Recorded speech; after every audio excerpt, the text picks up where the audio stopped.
welcome to the New Indian Express Online. I'm Bancy Kalappa. With me is a very esteemed panel of experts and guests. They're joining from different destinations across the world. First of all, we have the international convener of the NRI Grievance group, Mr. Subhash Palapanavar. We have other members of this international group, the NRI Grievances group, who are joining from different locations. The names of them, they will be introducing themselves. Well, for me, the point is that these members are joining from different locations. The initiative of this group is essentially uh, to ensure that NRIs, that is, persons of Indian origin who are residing at different locations, are not victimized in any way. So the whole idea is to ensure that the non-resident Indians living the Indian diaspora is is protected by way of laws systemically, so that they are not cheated or defrauded or subjected to financial frauds anymore. So, welcome on this program. So, Mr. Subhash, first of all, can you tell us why this group was formed? What is the purpose of this group? Why are you doing this? What is the purpose of this initiative? Nancy sir, I'm Subhash and I based in United States of America, Arizona state. Okay. I myself is a victim of being an NRI in terms of bank fraud and agriculture land, etc. So I thought initially it is all my cornered individual case, but when I started speaking to a couple of my friends, they all started sharing the same issues. Okay, then I thought of mentioning it, that one to the media, and I approached you and I provided the inputs, and based on that you carried an article, and after that we started the group, and exponentially that is growing in very large scale. In last 3 months we are around 1100 members in the group. Okay, and around 1000 in between that 1100, most of 1 in 3, I can say 1 in 3 or maybe more than that, they are all are victims, but they do not want to expose themselves. I don't know why. Okay. Maybe. Okay. So if you look at the numbers quantum wise, there are about 3.2 crore members of Indian origin living in different countries across the world. So if we go by your numbers, then that means about 30 lakh of them are easily victims of some kind of fraud or the other. I we can relate to 30 lakhs, but it is 3.2 crores of NRIs across the world. I can say that a family of four means we can divide it by four. It is around 75 to 80 lakhs, I can say. And among 80 lakhs, I can say 1 into 3 or maybe 1 into 4. Okay, we don't know that numbers, but only government will be knowing better than our So you- numbers. So It's I a can say guesstimate that it at is this stage. 80. Yeah, go Yeah. ahead. I mean, it's a guesstimate at this stage, right? But we are expecting or rather estimating around 15 to 20 lakh families being affected by this in various different forms, right? Whether it is an individual property, whether it's part of a group investment. And to be honest, what happens is one problem leads to the other. So while we may talk about property, but then it also comes about the bank loans and then your CIBIL score getting affected, your guarantor having a problem, your family members having problem. So you can imagine the magnitude of it. And while we are talking about 15 to 20 lakh individuals, the NRIs, if I were to try to put a number, right? See, again, it's just a guesstimate out here.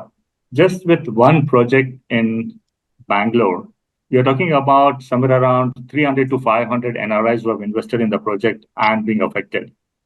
Now, the same developer has a very equally big, large project also happening in Chennai, and few other smaller projects happening in Mumbai, Whitefields, and so on.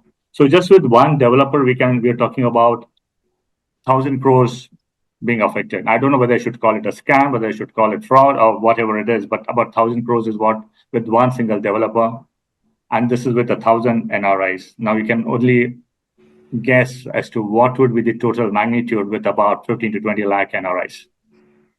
Yeah, one more point is with the same builder, couple of people invested last month, and they are part of our group. Exactly. So there is no restriction, right? As in, if this was going on, if there was a problem with the developer about 3 years ago or whatever, how is it that the builder is still being allowed to sell properties or units within the same unit, within the same Yeah. development? And that's a question to the government. How the government is allowing them? Absolutely. Already a case or complaint is there. I think this is question to Absolutely. the public. Absolutely. So, there is this other massive property in the state of Telangana, which is about to the extent of 400 plus acres. Now, the owner of that, even as you were talking to me before this program, you mentioned that he has been defrauded of this massive piece of land of about 400 plus acres. So, can someone throw light on just to show a sample of how large the problem is? Yeah, the person doesn't want to name himself on this thing, but if you use a YouTube and Sankar Hills, that is all we can. It will provide a lot of information on that aspects. But I can highlight that it is belongs to an NRI. So, this person who's of essentially Indian origin, who's living abroad, and Yes. he has a land of about 430 acres, and he has been, this land has been virtually taken away from him without his consent, and he stands to lose this huge tract of land, if I may understand right. And since he's an NRI, he has no way of holding it. Is that correct? Yeah, maybe he is an NRI. Maybe he might be having some threat or something. We don't know, right? It is a big scam. 400 plus acres. We don't know. It is in center of the city. Can I pitch in? If Yeah, please go ahead. yeah, yes. Just a correction into that statement.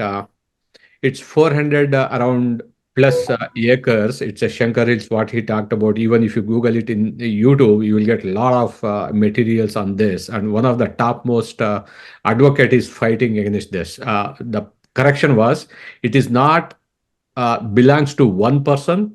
It is Okay. a lot of families, more than 30 to 40 NRIs into that group, around 1,000 people. But from the NRI perspective, it is 20 to 30 people approximately. They are part of it. It's a Shankar Hills. It's a well-known around 470. It is a surprise. The government, it's going on few years. Government, they know what it is. It's still the victims. They haven't got any resolution into it. Okay. So, if we look at the numbers are very, very, very large. And if we look at the amount involved, then it could be a few lakh crore. It could be, roughly about 20 lakh crore, total amount involved, or much more than that.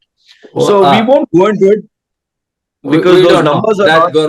that government has to estimate that one. But in our group, we can imagine that it is up to maybe 1,000 to 2,000 crore. We can say, but government has to come up with the proper estimation, everything, and we all are requesting government to help us Okay. because we So, all are victims.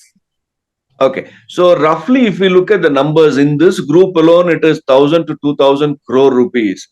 But if we take the worldwide estimates of 3.2 crore Indian diaspora living, the numbers could be much higher. Well, we Yep. won't go into those.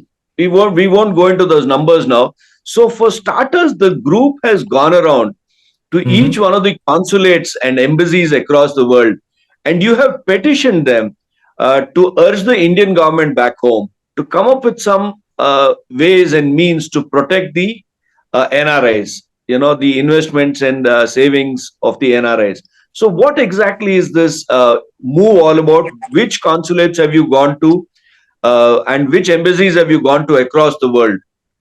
I heard you've gone to 25 consulates and embassies across the world already, and you are in the Mhm. process of reaching out to many more. Yes, exactly. You are right. And 25 out of 25, I think we are succeeded in 13 to 15 successfully. We had a good conversation with the consul general, etc. everyone, and a couple of them we attempted, but they did not hit to, even though we approached the consulate, they did not allow us inside also. And each member can provide those, what is the experience in each consulate. You can check with them. Yeah, please. Yeah, yeah. So would each one who's been to the consulates and embassies please share how the experience went? My name is Kirti. I'm based in London, UK. So a couple of weeks ago, we had a last-minute appointment with the embassy out here, and even though the High Commissioner couldn't attend himself, we successfully met the coordinator and one of the officers over there who was deputizing on behalf of the High Commissioner. We were received very well. Everything went smoothly out there in terms of the entry-exit procedures, scanning and all that stuff. Everything was scheduled on time, and it was a good discussion. We handed over the memo with all the ideas that we were putting forth and the various issues that we have put forth on the NRI protection bill that we are trying to propose to the central government out here. There were a few discussions, and it was at the end of the discussion, it was acknowledged that, hey, we will take it up with the higher authorities and we'll do our part. And the representatives did say that on behalf of the Indian diaspora over here, we acknowledge your problems, so we'll take it up with the higher authorities and we'll do whatever we can, we can do from our side, even though we cannot enforce or we cannot interject in the process. But because we are representatives for the Indian diaspora over here, we are happy to represent you folks. So they acknowledged, they stamped and signed the memo and gave us a copy back as well. Surprisingly, one thing that happened was even the officials, wouldn't like to name them, but one of the officials said he himself is a victim of some sort, and we were talking about all the sections, the NCLT procedures, and NCRDC procedures, Section 138, so on and so forth. So it's not, it's kind of widespread.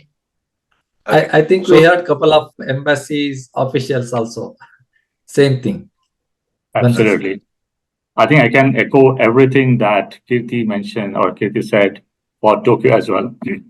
Very good experience, very courteous. I said, the first time I sent an email, I didn't get a response, so I was a bit disappointed. Then I sent a reminder and I got an immediate response.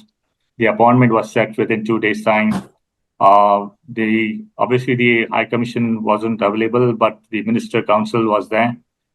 Spent almost a good 30-40 minutes chatting, discussing about the issue which is there. In their own words, it's a very good initiative, and exactly the same experience. They're saying that even they have experienced a problem with their property in India. Whereby okay, this is in Tokyo. You're talking about Tokyo in Japan. I'm talking about Tokyo. That's right. Yes. Okay.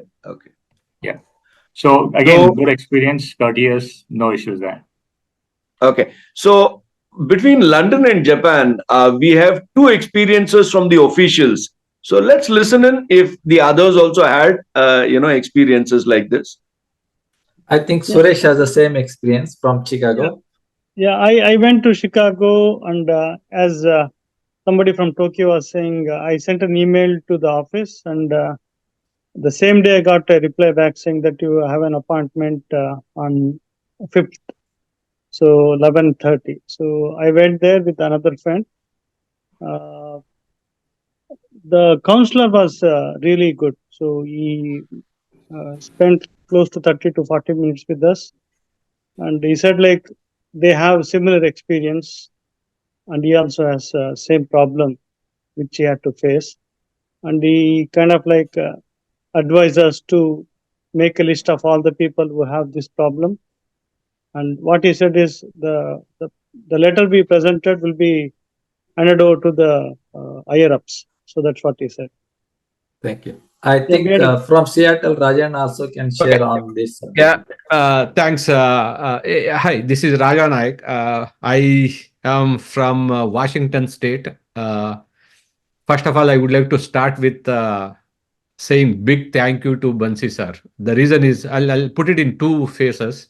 One is little bit background, 1 or 2 minutes background, because I went through this hurdles from past 15 to 20 years. I'm from Bangalore, Karnataka.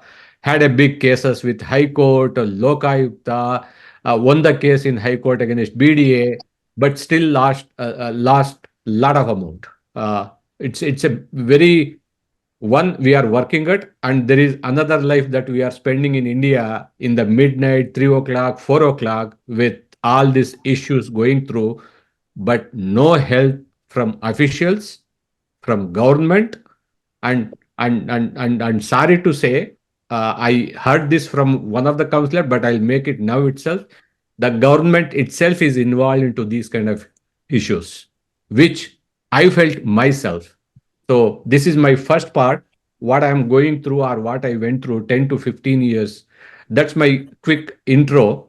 Now coming to the second phase of it, right? The thank you. Why I started is from this 15 years, I reached out to multiple social media teams in India. That includes TV, newspapers. After listening, taking my details, nothing that came out in any of those medias. That's why I started. Big thank you to Bansi sir, because somewhere, Thank you to Indian Express, because the new Indian Express is really doing it. yep. And so it's the institution really that has been taking this up in many ways. No, Kudos to the team. I can narrate that into the game of chess, Bansi sir. Kudos to the team. First of all, again, thank you again. Now coming to the second part of it, right?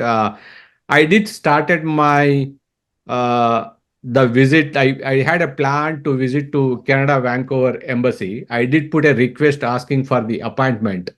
So I waited for 3 to 4 days. I didn't get any response from embassy. However, I got a call from so-called, I don't know whether I can say third party or a agent, who claims that the general consulate instructed them to talk to me to understand what is the purpose of my visit. I was shocked. The consulate general is sending some third party who do not work in the embassy, uh, reaching to me to asking my background and what is the detail. So after explaining everything, uh, what is the motive and what we are trying to do, and the comment that I heard is the consular general is feeling that that's his opinion. The government itself in India, they are involved into these kind of issues. Does this initiative will help to fix anything in India? I was shocked. It is shocked and again thrilled to see what is this going on, right? The top officials, they know what is going on, but helpless because there is no support either from the government or nobody is taking any action. So after all the lengthy conversation with her, then finally I submitted my request through the email, copying to the Indian External Foreign Minister, saying that I didn't get the response. So that is what I'm submitting it. It's a very shocking listening that kind of statement from the top officials. The government is involved into this. It's a speechless. Meantime, I reached out to Seattle Embassy. I met the Deputy General. He was very supportive and he went through all our requests and the content. And he took our request and he suggested that he will forward it to the concerned department. And he also suggested very important thing is that we need to reach out to Pravasi Bharatiya Divas team, who are the right team for these kind of issues or contents or whatever we are doing. So ultimately, what I'm saying is, after all this, I'm 52, near to retirement, right? We have put most of our amount in India or the investment. In remaining another 4 or 5 years for the retirement, what is next, right? With all this going on, do we need to keep continuing struggling with the government, with people, mafias in India, or do we need to look at different countries for the investment? It's a question mark. If government doesn't wake up or step up and take a bold action, some sort of things to help really the NRIs, it's really a question mark. Do we need to turn or even towards the India or look for different places. So Okay. But Because just I would like NRIs, yeah, because NRIs invest about 750 US billion dollars in India. So if the NRI wealth, the remittances really come down because of sorry, a lack of confidence. just to correct Bancy sir, it's $125 billion in terms of individual remittance. Okay. Individual remittance is about 125 US billion, $1 billion Yes, dollars that may in US dollars. So yes. this is a very massive amount. Even if a portion of it comes down, then the Indian economy would really take the hit and suffer. So it is up to all of us really, we in India, to ensure that the systems here are fine.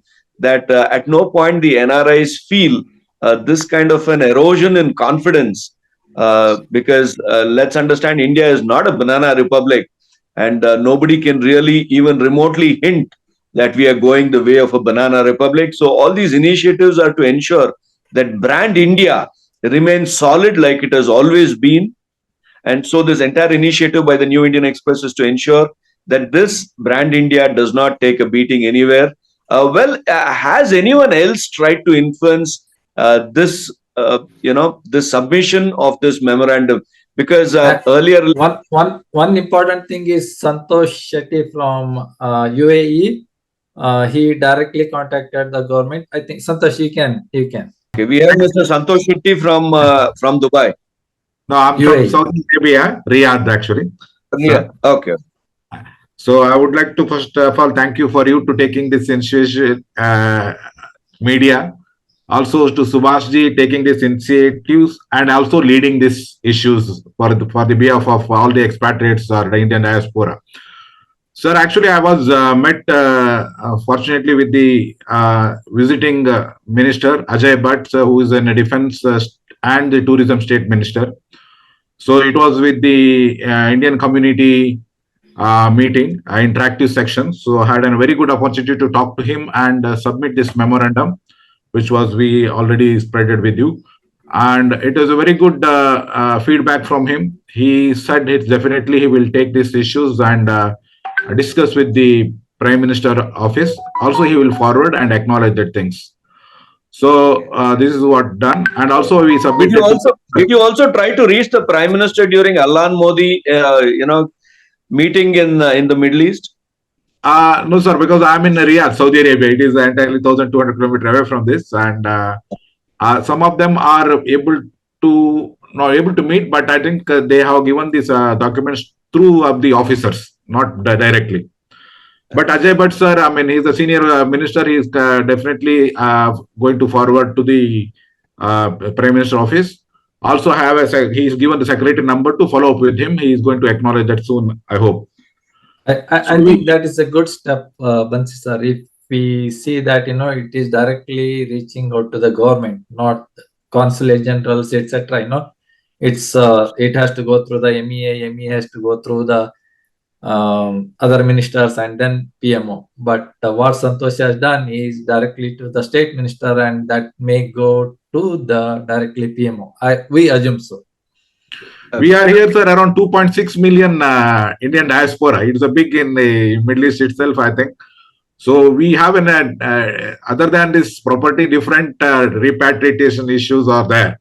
So which we are, directly communicating with the government of Karnataka, especially from the Karnataka, and differently with the states also. It is a different issues of the like Indian diasporas are facing here and as in back home. So, which is the NRI minister, Vice President Dr. Arti Krishna also, we are communicating with her to how to activate these things with the local government also. So, Indian embassy is very supportive in the community service here, and this ambassador also was an ex-DCM, and he has been ex-DCM, and he came as an ambassador. So, I submitted him these documents. He is also definitely forwarding to the Ministry of External Affairs as well as the Home Chief Prime Minister Office also. Yeah. One more point to mention, the UT Khadar, the Speaker of Karnataka assembly, and he is allowing NRIs to come and present their issues on which date? Santosh, 21st you mentioned, right? 21st. 21st. Okay, if any of us in Karnataka, Bangalore, we can go and present that one also. Yeah.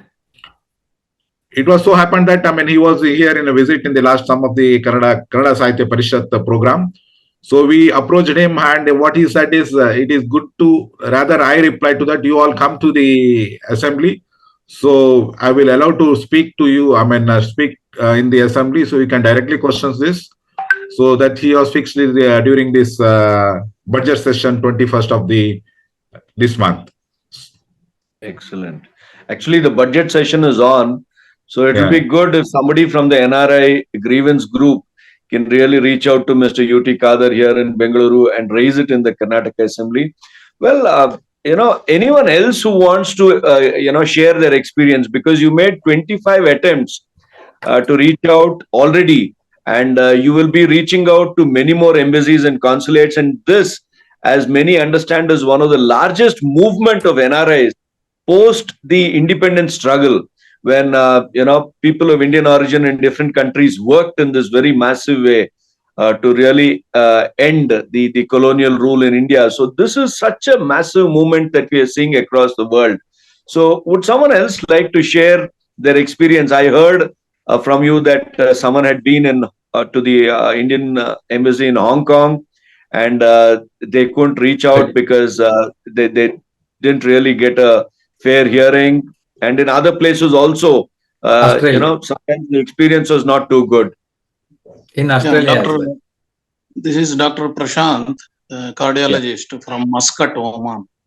So we emailed, and the response was immediate, and we could go, a few of us. We met the first secretary, couldn't meet the ambassador, and he sat with us for an hour, and he discussed all these issues, and he said he will forward it to Delhi, our draft what we submitted. So he was very cooperative, and he was understanding, and he was also a victim of the land plot issue. So he said that he will also benefit if this protection bill comes. So until now, we have 4 victims from the consulates themselves, and that's a huge number, really, because it's only a sample of how many more there are. And the fraudsters really spare no one. They don't make a distinction between an NRI who's an official or an NRI who's a non-official. So really, a very grim situation, really, across the world. Well, Doctor, any other experience? Did you try to reach out to this Alan Modi campaign, because about 55,000-60,000 had registered in Yeah, for this we campaign? tried that through Mr. Sarvotam Shetty in Dubai, but it was not possible. But I don't know whether our draft has reached directly to him through some officials. Otherwise, even for this 21st February, I could get someone to go to the assembly and give the draft. But unfortunately, they want an NRI or a OCI. That person has to be an NRI or OCI. So not an ex-NRI or a resident of India. So I couldn't arrange for that. we can figure out on that. Yeah, if somebody can go and give there, it will be very useful. Yeah. The other thing I want to mention. I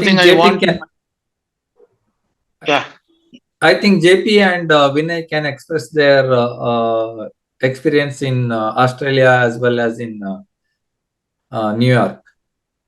Hi everybody, I am Jay Prakash from Australia. So my story is not so promising so far. I have attempted to go to council, and I was told off by the so-called receptionists. I don't know whether they are real receptionists or somebody else, security people. But my experience was bad in the sense, when I emailed, I gave them 3 to 4 days to respond. They did not respond. Then I went to the place directly to meet in person. and then I was not allowed to meet without an appointment. Then I tried to contact, but before that, I would like to say one of the representative of Consulate General contacted me, and like one of you said, that I don't know who is that person, some commercial person who wants to contact me, and he was asking about my background. What is the issue actually I am facing? Why I can't find the answers from the existing avenues, like whether it's Ministry of External Affairs or Economic Division, and things like that. They try to manipulate around that, and not allowed to meet in person so far. But attempts are still on. We have another person who knows one of the contacts there, who is trying to lead and get the contacts. Like, you know how it works in India. You need to know the people, right people to contact right person. So that is the strategy we are taking now, and hopefully we'll meet somebody, and then I can update my experience. And which place is this? This is in Sydney, Australia. Okay. So see, this is one example, right? That was my case, which I said earlier. This itself is one example. Yeah. You are a top official. You are into outside. You are meant to serve. Serve is not the right word, right? To support the NRIs. Oh yeah. I mentioned this, that all No, these yeah. facilities is for us. No, yeah. So But if you don't listen to us, what being is the an use of it? official, in order to, even you are not ready to meet, you are making a background attempt to inquire about the people who wanted to meet you. That itself shows what kind of support that we are getting from officials. Exactly. Yeah. Yeah, some of them are not really proactive. Any other experiences? Vinay, Anyone else? Vinay, you can chip in. Hi everyone, this is Vinay. So I went to the New York embassy, but before that, right, I would like to say a big thanks to Bancy and Subhash and team for giving me this opportunity to get involved in this initiative. So because I myself is a victim of a land fraud, right, where my agricultural land was forced, and my brother in India, and I tried to call the SP of the SP Superintendent of Police here. What they did is they didn't even register the FIR, but even threatened us to compromise, on my case, right? So at least what I can say is, at least we have lost all the confidence in any kind of investment, right? And we have decided, like, it's a commitment, right, not to transfer even a penny, right? From 2021 till now, we haven't even transferred even a penny due to this issue, right? So our plan is to, sell whatever we have and get it to whatever country we reside and try to invest here instead of India, right? So that is the bad experience we had in India, right? So coming to the embassy, right? I attempted, in me and Ravindra, we went to the New York embassy, right? And it was like a bad experience to us. So what they did is they mentioned that this is not a channel to address this problem. You should contact your local authorities in India, right? And then we tried to explain them, right? This is an initiative, like a lot of our representatives are like giving the memorandum at all the embassies, but they were not even ready to listen, right? And they said, you send us a mail, like post, we will try to look whatever it is, and then, but we are not going to do anything about it, right? It was really totally disappointing for us. I just felt like I'm in like another taluk office or a sub-register office, like in India. So yeah, that's what it is. Thank you. Yeah. Rakesh from Hong Kong, you can present your case. Yeah. Hi everyone. Thanks, brother Subhash and Bansi sir. Yeah. We don't see your video. Yeah, can we switch on the camera? 1 second. Maybe not very good. I'm on the outside.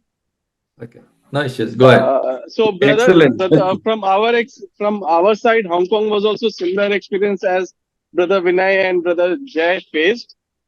We had brother Santosh had sent an email. The email was not responded. Then on 5th of February, as decided earlier, me and brother Santosh went to the consulate, and we waited for a number, because as the consular service, we stood there. Then the lady in the counter spoke to us, Then she went to her boss or the officer, whoever the officer in charge is there. And then they said, okay, fine, no problem. You send us again an email. You wait for an appointment. Then we will let you know. No time, this, that. So we left. We were there for around an hour and then we left. And after that, we are also planning the same way as Brother Jay through a known person who has a connection with the consulate. But due to Chinese New Year, everything is closed over here. Things will start opening. And, Indian consulate, the holidays of India also they will take.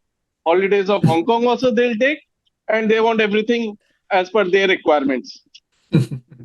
So maybe next week, we'll again make an attempt. Brother Ashutosh had gone to India for some emergency. So I guess he'll be back by then.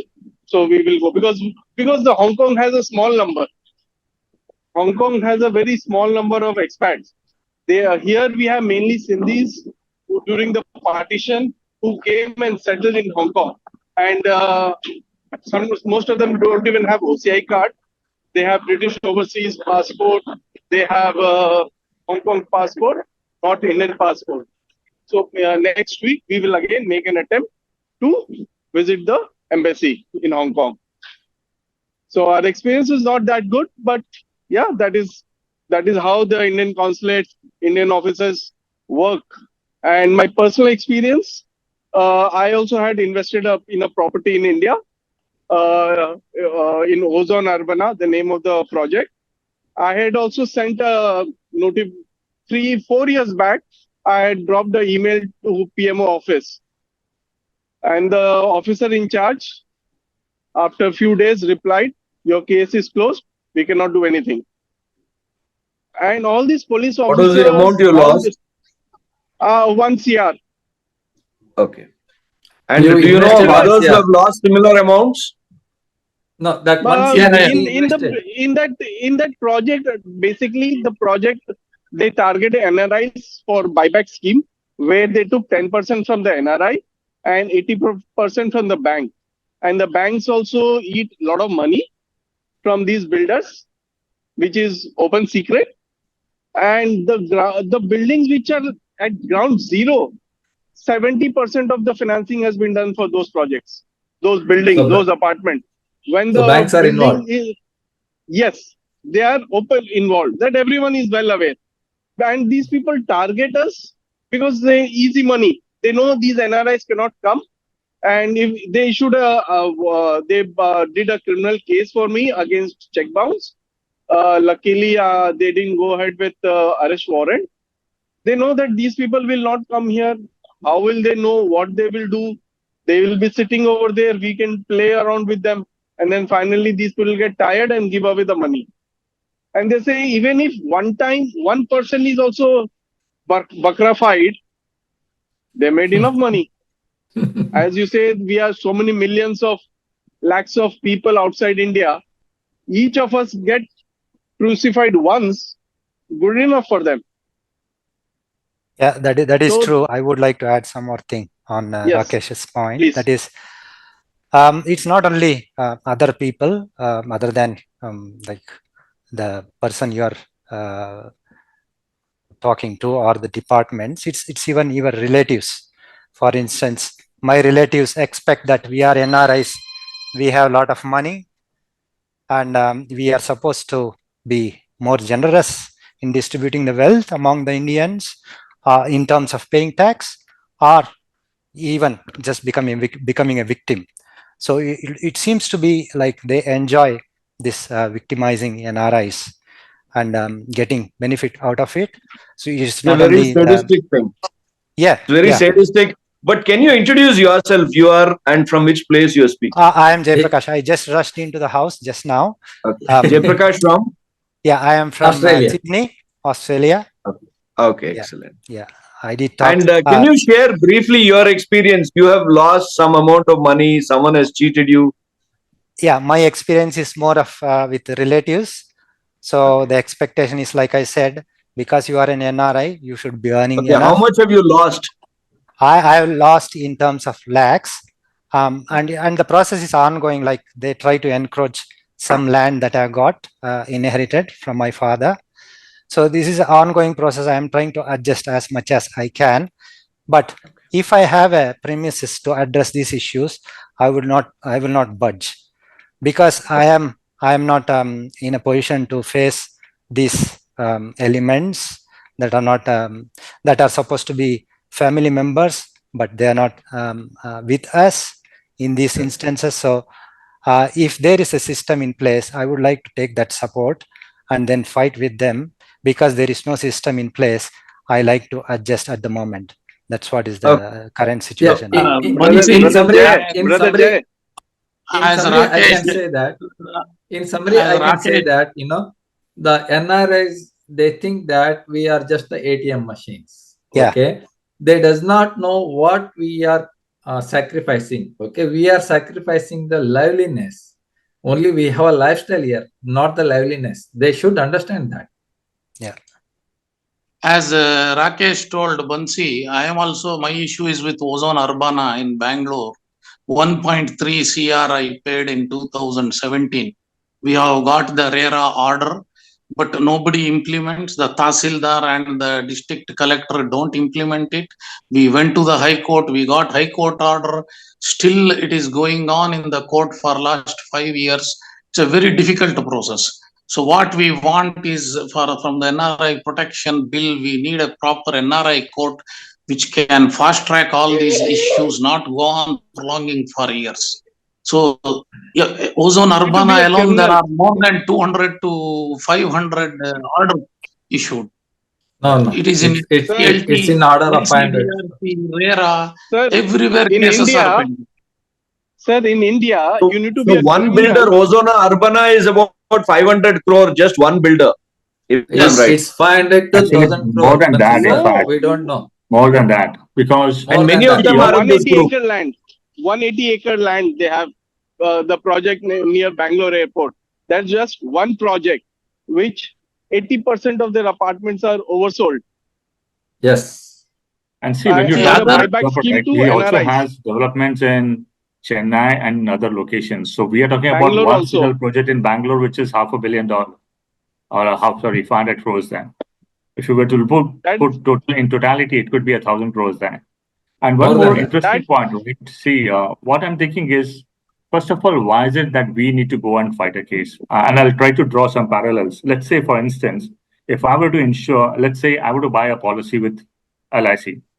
I'm investing in, say, Jeevan Saral. My money will go into that particular policy. It will not go into any other policy. They will not invest in anywhere else.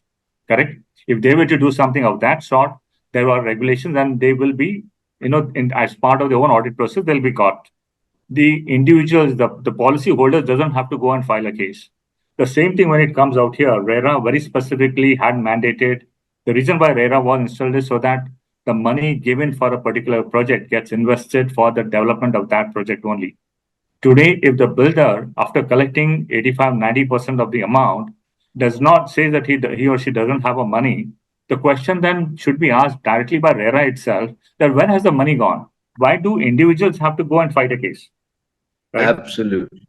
And So why are the question systems is, in place? and another Yeah. question is, Bancy Each sir, of these institutions is fully corrupt from top to bottom. The judge doing my RERA, hearing my RERA order. Rakesh, RERA can you case. switch on your camera? Rakesh. Another thing is, we are going through the RERA judge, local court, and district court, everything, then High Court, then Supreme Court. Okay. Finally, it will end up in Supreme Court only. If that is the case, why do we need local courts, Lokayukta, RERA, all those things? Just make it as everything in Supreme Court. Are you getting my point, sir? So the legal process, issues with the administrative issues with policing, and many of these need systemic changes. That is the reason why the NRI group has come forward, NRI Grievances group, and they have made out a letter to the Indian authorities, to Prime Minister Modi, requesting him that these systemic changes be brought in, and hopefully they are waiting for the Indian government, Indian authorities to respond. Will they respond? Will the Indian systems wake up? Will Will they get justice because the amounts lost is in lakhs of crores of rupees? All these are questions before us. So can we conclude with this? Thank you for joining us on this program.